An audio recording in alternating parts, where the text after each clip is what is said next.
ಒಂದು ದಿನ ಸಂಭ್ರಮ ಪಡಬೇಕಾದ್ರೆ, ನಿಮ್ಮ ತಂದೆ ತಾಯಿಗಳು ಹೆಮ್ಮೆ ಪಡಬೇಕಾದ್ರೆ ಮಕ್ಕಳಾದವರ ಕರ್ತವ್ಯ ಏನು ಅಂತ ನೋಡಿ.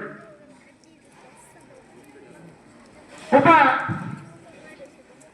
ಮಗು ಬೆಳೀತಾ ಬೆಳೀತಾ ತನ್ನ ಬದುಕಿನ ಅಂತಿಮ ಯಾನದ ಮೂಲಕ ತನ್ನ ತಾಯಿ ಆ ಮಗುವನ್ನ ಬೆಳೆಸುವಂತ ರೀತಿ ಐತಲ್ಲ, ನಿಮ್ಮ ತಂದೆ ತಾಯಿಯ ಷರತ್ತು ಹೊಸದಿರಬಹುದು, ಅದರಲ್ಲಿ ಅಡಗಿರುವ ಆ ಬನಿನ ಆ ತೂತುಗಳೇ ನಿಮ್ಮ ತಂದೆಯ ಬೆವರಿನ ಹನಿಗಳು ನಿಮಗೆ ಸ್ವಲ್ಪ ಅರ್ಥ ಮಾಡ್ತದೆ. ಬಾಟಮರ್ತಿ ಹಾಟ್ ಹೇಳ್ತಿದ್ದೀನಿ, ಯಾರು ತಂದೆ ತಾಯಿ ಗೌರವ ಕೊಡ್ತಿರೋ, ಯಾರು ಶಿಕ್ಷಕರಿಗೆ ಗೌರವ ಕೊಡ್ತಿರೋ, ಯಾರು ಈ ಬದುಕಿನ ಉದ್ದಕ್ಕೂ ಶಿಕ್ಷಣಕ್ಕೆ ನಿಮ್ಮ ಸಮಯವನ್ನ ಮೀಸಲಿಡ್ತಿರೋ ಅವರು ಮಾತ್ರ ಈ ಜಗತ್ತಿನಲ್ಲಿ ಸಾಧನೆ ಮಾಡಲಿಕ್ಕೆ ಸಾಧ್ಯ.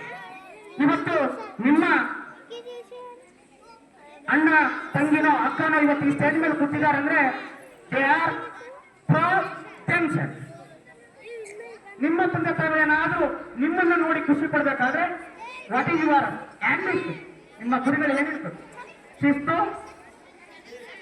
ಸಹನೆ, ಪ್ರೀತಿ, ವಿಶ್ವಾಸ, ಬದುಕಿನ ಮುಂದಿನ ಗುರುಗಳು. ಹಾಗಾಗಿ ದಯವಿಟ್ಟು ನಿಮ್ಮ ಬದುಕನ್ನ ಕಟ್ಕೊಳ್ಳಿಕ್ಕೆ ಎಜುಕೇಶನ್ ತುಂಬಾ ಇಂಪಾರ್ಟೆಂಟ್.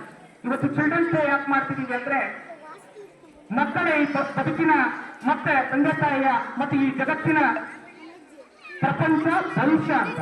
ಹಾಗಾಗಿ ಎಲ್ಲರೂ ಶಾಂತಿ ರೀತಿಯಿಂದ ಕುತ್ಕೊಂಡು ಕೇಳಿ.